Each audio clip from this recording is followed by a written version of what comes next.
আসসালামু আলাইকুম। দেশ ও প্রবাস থেকে যারা আমাদের ভিলেজ এগ্রো ইউটিউব চ্যানেলের ভিডিওটি দেখতেছেন, সবাইকে অনেক অনেক শুভেচ্ছা ও ভালোবাসা। আশা করি সবাই ভালো আছেন।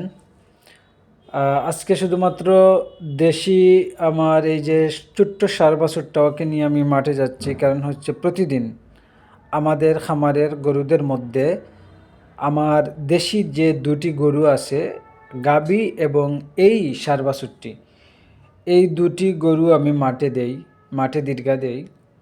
আজকে শুধুমাত্র এই ষাঁড় বাছুরটি নিয়ে যাওয়ার কারণ হচ্ছে, গতকালকে নাকি আমার গাভীর গলার রশি, যে রশি দিয়ে আমি আমার গরুকে মাঠে দীর্ঘা দেই, সেই রশিটি নাকি চুরি হয়ে গেছে। চুরি হওয়ার কারণে যেহেতু আজকের রশি নেই, সেজন্য শুধু ওইটা নিতেছি। তো প্রতিদিন বিকেল টাইমে আমাদের দেশি গাভী গরু দুইটা, যেহেতু আমি অফিসে থাকি, বিকেলে মাঠ থেকে বাড়িতে এনে দেন আমার এক পাশের বাড়ির চাচা। তো উনি ও রশিগুলো যে জায়গায় গরুটি ছিল, ওই জায়গায় উনি পান নাই রশিটা। গরুটিকে উনি সারা পেয়েছেন, রশি সারা পেয়েছেন। তো যাই হোক, আমি যেহেতু রশি এখন আর নেই, সেই কারণে আমি আমার শুধু এই গরুটি আমি মাঠে দিব, আর ওইটা বাড়িতেই আছে। আমার অন্যান্য যে কুরবানির আরও দুটি গরু আছে, আপনারা দেখতেছেন, একটি শাহিওয়াল এবং আরেকটি ইন্ডিয়ান একটা গরু, সাদা গরু নিয়েছিলাম, গত ভিডিওতে আপনাদেরকে দেখিয়েছি।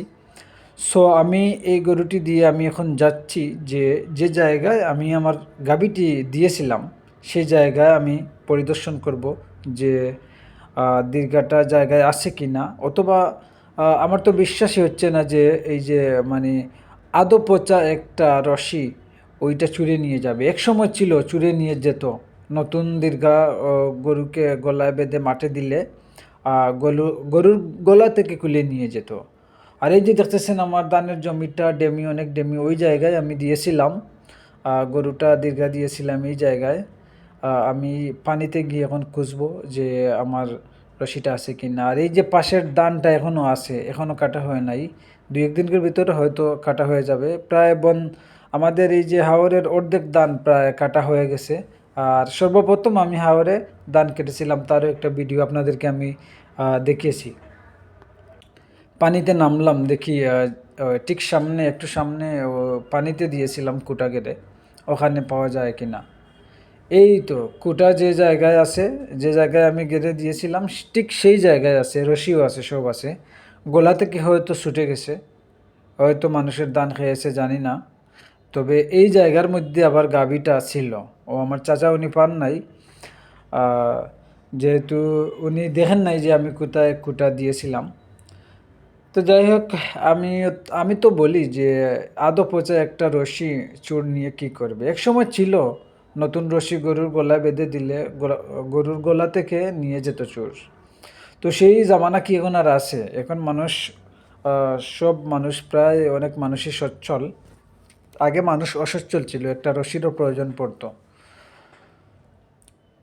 তো এই যে ডেমিটা দেখতেছেন, এই জায়গাটা আমি অনেক আগে ধান কেটেছিলাম এবং সুন্দর করে ড্যাম দিয়েছে। সেই ড্যামগুলো আমি লিখা করে দিয়েছিলাম যে এখানে আর কেউ গরু যেন না দেয়। অনেকগুলো ছিল, 2-3 দিন থেকে গরুগুলাকে আমি খাওয়াইতেছি, সেজন্য কমে গেছে। অনেকেই বলছিল যে এইটা রেখে দিলে ভালো হতো। আর আমাদের এই যে ঘাসের জমিটা দেখতেছেন, আমার দেশি গরুগুলা শুধুমাত্র এই যে মাঠের যে কচি ঘাসগুলো দেখতেছেন, এই ঘাসগুলা খায়। আর এই যে আমার ফলানো এত এত এত ঘাস, এই ঘাসগুলা তারা এখন খাইতে চায় না, জানি না কেন, কিন্তু তারা সবসময় কচি ঘাস পছন্দ করে। এই ঘাসগুলা শুধুমাত্র আমি আমার এই যে কুরবানির জন্য যে দুটি গরু আছে বাড়িতে, ওই গরুকে কেটে খাওয়াচ্ছি। দেশি গরুগুলা এই আমার ফলানো ঘাসগুলাকে, এত সুন্দর ঘাস, কিন্তু খাইতে চায় না। তারা শুধু এই যে দেখতেছেন, এই ঘাসগুলা এখান থেকে আমি কেটে কেটে নিয়ে দেই, আর দেশিগুলা এই ঘাসগুলা খায়। দেশি গরুগুলার ক্ষেত্রে তারা মাঠে বেশিরভাগ দেখছি আমি তারা খেতে পছন্দ করে কুটে কুটে। আর ওই যে শাহিওয়াল যেটা বা ইন্ডিয়ান যেটা আছে, ওইটা শুধুমাত্র তারা বাড়িতেই মানায়, মাঠে দিলে তারা খেতে চায় না। তো যাই হোক, আমার রশি আসলে চুরি হয় নাই, ওটা আমি পেয়ে গেছি, শুক্রিয়া। এই যে দেখেন রশিটা।